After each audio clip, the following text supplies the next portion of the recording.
Two men, two worlds, one nation to lead. One was raised on the gritty streets of Spanish Town, surrounded by the values of discipline and survival.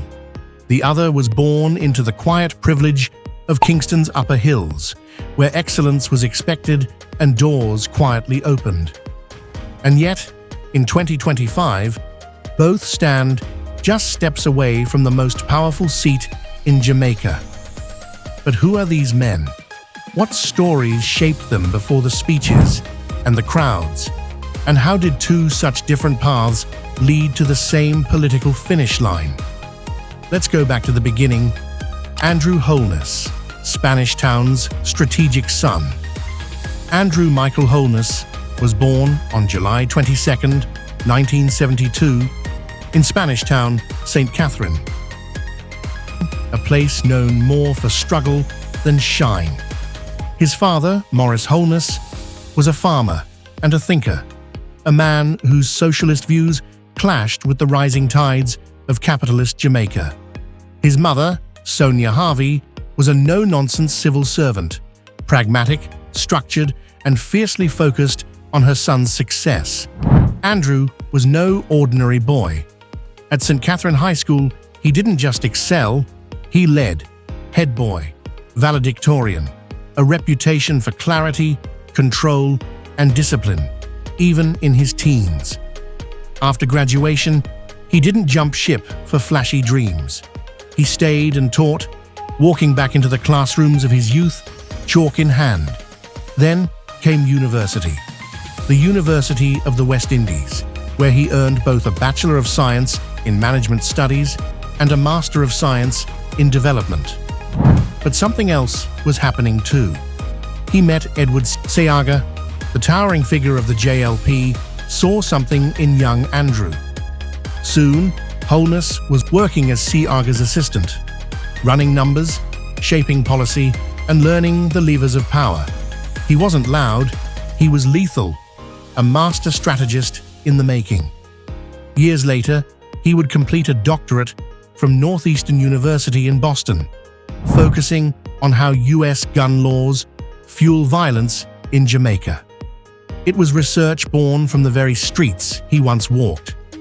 In 1997, at just 25, Holness entered Parliament, and he never left. Mark Golding, privilege with purpose. Now, cross the city, cross the lifestyle, and cross the very fabric of Jamaican identity, and you'll find the world of Mark Jefferson Golding. Born July 19, 1965 in St. Andrew, Mark was surrounded by brilliance. His father, Sir John Golding, was a pioneering surgeon who founded the Mona Rehabilitation Center. His mother, Patricia, had British and Jamaican roots, and a fire for public service and women's empowerment. His family moved between Jamaica and the UK, and Mark's accent at times still dances between the two. But he was Jamaican through and through. That duality, both Jamaican and British, would one day become both his strength and his target. At Campion College, he stood out. At Marlborough College in England, he stood taller. Then came Oxford. He graduated with first-class honours in law, followed by a master's in commercial law from University College London. He didn't just read law, he made it. Back home, he joined the elite firm Hart Muirhead Fatter, then co-founded DB&G, Jamaica's first private investment bank, then Proven Investments, then board seats at Grace Kennedy and the Bank of Nova Scotia. But even amidst boardrooms and billion-dollar deals, he stayed close to music and community. He ran a reggae label in the 90s, and he chairs Arnett Gardens Football Club to this day. In 1990, he married Sandra. They have 3 children. And yes, he had dual citizenship, but he renounced his British citizenship. So, as many would say, he is 100% Jamaican. 2 men, same island. Different fire. But behind the suits and speeches lies a truth many miss. Both men were shaped not just by success, but also by silence, setbacks, and the scars of the systems they now lead. One grew up watching his father toil in red dirt and political tension. The other was schooled in whitewashed classrooms with accents not his own. One learned to fight quietly in board meetings. The other sharpened his edge in backroom political strategy. Different languages, different roads, same destination. Holness rises, the apprentice becomes master.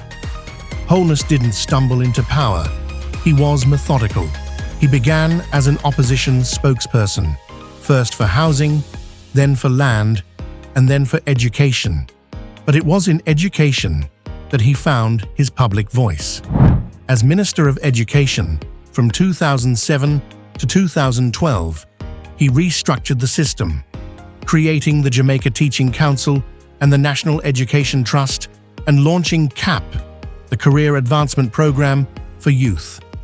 Then came the big leap.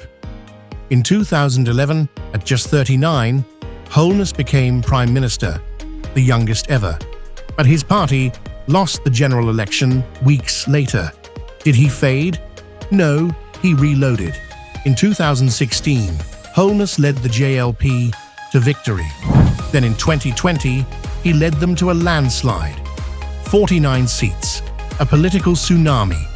Some called him the quiet juggernaut. Others, Jamaica's CEO. What no one called him was unprepared.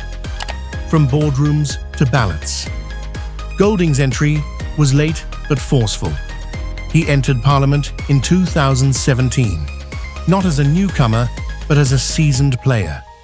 Before that, he served in the Senate, and from 2012 to 2016 as Jamaica's Minister of Justice. His impact, game-changing. Under his watch, Jamaica decriminalized small amounts of ganja. He pushed legal reform, argued for judicial independence, and modernized outdated laws. In 2020, after the PNP suffered a humiliating defeat, Golding stepped forward. With few allies and fewer guarantees, he ran for party president. And he won. The man once seen as too quiet, too refined, too British, was now the loudest voice of the opposition. And he had a message. It's time for transformation, real justice, a republic, and a Jamaica where no one is locked out of the dream. But come the next election, only one wins the country. In the end, this isn't just about two men. It's about what kind of leadership we believe in, what kind of Jamaica do we imagine, and who we trust to take us there, not just by vision, but by the values they have lived. So as the country braces for the next vote, one question echoes louder than the rest. Which past is most ready to shape Jamaica's future? If this video gave you new insight into the men behind Jamaica's next chapter, then don't just watch. Subscribe to Impacting Jamaica, drop a comment, and join the conversation that could shape the nation.